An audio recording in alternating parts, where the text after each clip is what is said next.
What's going on, everybody, and welcome back once again to the channel. And before we get into today's video, make sure to subscribe and sack that like button because I make NFL content and other football content all the time. So in today's video, I'm going to be giving my week 3 predictions, and without further ado, let's begin. So starting off with the Thursday night game tomorrow, Steelers at the Browns. These are two teams right now that are limping into week 3 with some tough week 2 losses, a division rivalry, a lot of bad blood between these two teams. I'm going to take the Steelers in this game. I think the Browns may be still reeling from that shocking loss, and I think the Steelers are usually, at least in the Mike Tomlin era, have been a very good team under the lights. I'm going to take the Steelers to win this one 23-20. Then the Bills at the Dolphins, one of the top games this week. Two teams that are hot. This game will be in Miami, obviously. This is going to be an interesting game. I am interested to see how this Bills secondary can keep up with the Dolphins receivers. I believe Tre'Davious White is still not going to play in this game. And I think the Dolphins secondary has the secondary to limit the Bills' passing attack, which will force them to run the ball more. And we know the Bills aren't very comfortable sticking to the run for too long. I'm going to take the Dolphins in an upset on this one, 29-28. This is a game I think, sure, the Bills definitely could win, and the Dolphins are the underdog, but I have a hunch with the things I just said that the Dolphins will win. The next game, Bengals at the Jets.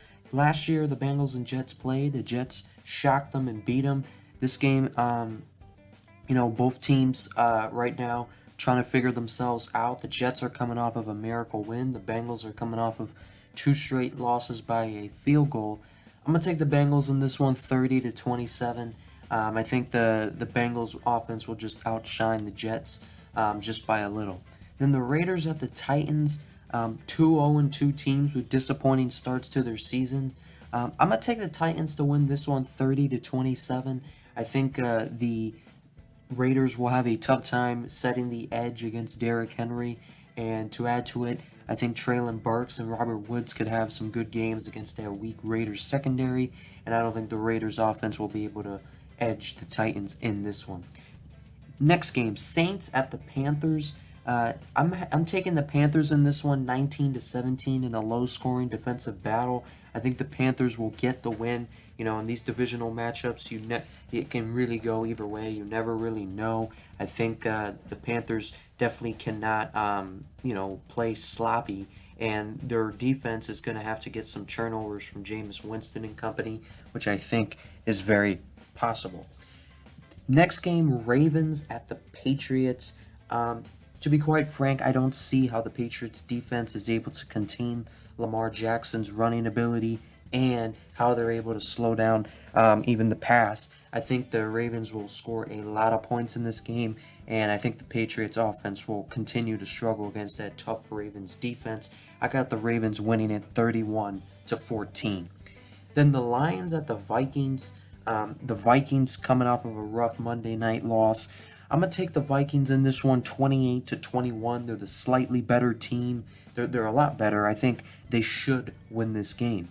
Then Eagles at the Commanders. It's the first time Carson Wentz will face off versus his former team since he's left the Eagles. And this will be against the quarterback who replaced him. He already took down the coach who replaced him in the Jaguars week 1. He now is looking to take down the team and quarterback that replaced him, but I don't think it will happen. I think it will be a gritty game, more so than people think, but I'm going to take the Eagles to win this one 21-16. I think that, the Commanders aren't a strong running team, and it's just going to make things all the more difficult against that Eagles front, and I don't think Carson Wentz is going to be able to step in there and make the tough throws in that game that will be needed under the duress that he's going to be under.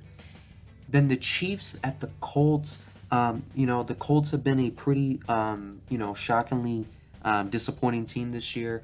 I think the Chiefs should honestly beat them convincingly by a lot. I don't know if they'll blow them out because the Colts have a good running back in Jonathan Taylor that can slow things down at times. But I think the Chiefs should beat them convincingly 30-16. Then the Texans at the Bears. This one's in Chicago. I think the Bears and Texans are pretty evenly matched teams. However, I think the Texans match up well against the Bears. The Texans can run the ball okay, and the Bears have trouble stopping the run. So the Texans won't have to put the ball in the hands of Davis Mills a whole lot. And the Bears, I think, struggle to run the football, or not struggle, but don't want to run the football for some reason. Because there was times during the Packer game where they were running right through them, but then they went away from it. So I think if they do that and test Jalen Petrie and Derek Stingley, things won't go well for them, which I think is ultimately what happens. I think the Texans' run game will control this game, and I think the Bears will have trouble against the Texans' defense. I got the Texans winning at 20-17. Then the Jaguars at the Chargers. Chargers should be able to handle business against this one. The Jaguars have never won in their franchise's history on the West Coast. I got the Chargers winning this one 35-14. Then the Rams at the Cardinals. This is a big-time divisional matchup. These two teams played each other 3 times last year.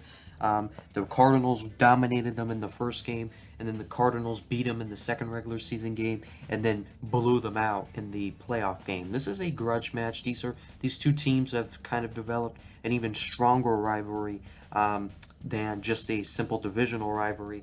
I think this is going to be a high-scoring game. Both defenses have struggled through the first 2 weeks. I'm going to take the Cardinals to win it 34-31. Then the Packers at the Buccaneers, another part to the Brady versus Rodgers saga. Brady's up 3-1 on Rodgers overall in their careers. This game is in Tampa. The Packers have a terrible track record at winning in the state of Florida, whether it's against the Dolphins, Bucks, or Jaguars. The Bucks defense has been playing very good, and I think even though the Bucks are going to, not have Mike Evans, they're probably not going to have Chris Godwin or Julio Jones. I think Brady will figure it out, and I think the running game will be a big part of this game. I think the Bucks are going to win this one in a low-scoring game, 21-20. Well, not low scoring, but low scoring for these two teams and these two quarterbacks standard. Then the Falcons at the Seahawks. The Falcons are 0-2. The Seahawks are 1-1. Both of these teams definitely can use a win. Jamal Adams is out for the year. I think the Falcons are going to win this game. I think they're going to be able to exploit that Seahawks secondary. We saw them do that a bit in the past 2 games. I think they'll have an even easier time against the Seahawks here. They got Cordell Patterson who can come out of the backfield. They have Drake London and Kyle Pitts. I don't see who on that Seahawks secondary is going to be able to guard those guys, while I think the Falcons front 7 will be able to slow down the Seahawks running game because of Arnold Ebiketie, Troy Anderson, and Grady Jarrett. So it's going to force Geno Smith to have to, throw the ball more than he would like, and I think that could lead to some turnovers. And again, I think the Falcons offense matches up well against the Seahawks defense. I got the Falcons winning it 31-27. Then the 49ers at the Broncos, the Sunday night game. This is a very fun matchup, a lot to look out for here. Jimmy Garoppolo's first start as a 49er this year, and the Broncos looking to, figure out their offensive struggles. This is a game that I was going back and forth on who's going to win this game. I'm going to take the 49ers to win it, though. I think the 49ers are the more efficient, more, organized team right now, at least, on the field heading into this, while the Broncos have shown, kind of just, chaos and clutterness offensively. I think the 49ers win this game 30-27. Then the Monday night game, the final game of Week 3, Cowboys at the Giants in a Monday night divisional showdown, a quarterback matchup for the ages in Cooper Rush versus Daniel Jones. Look, I think there's going to be a lot of running in these games. Saquon Barkley is going to be asked a lot of.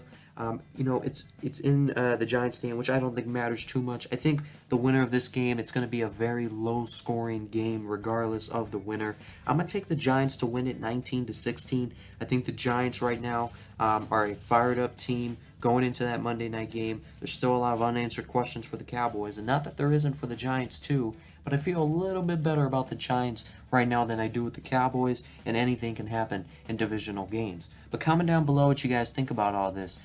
Who do you have in these big games? I can't wait for this week to begin, and other than that, I'll see you guys next time.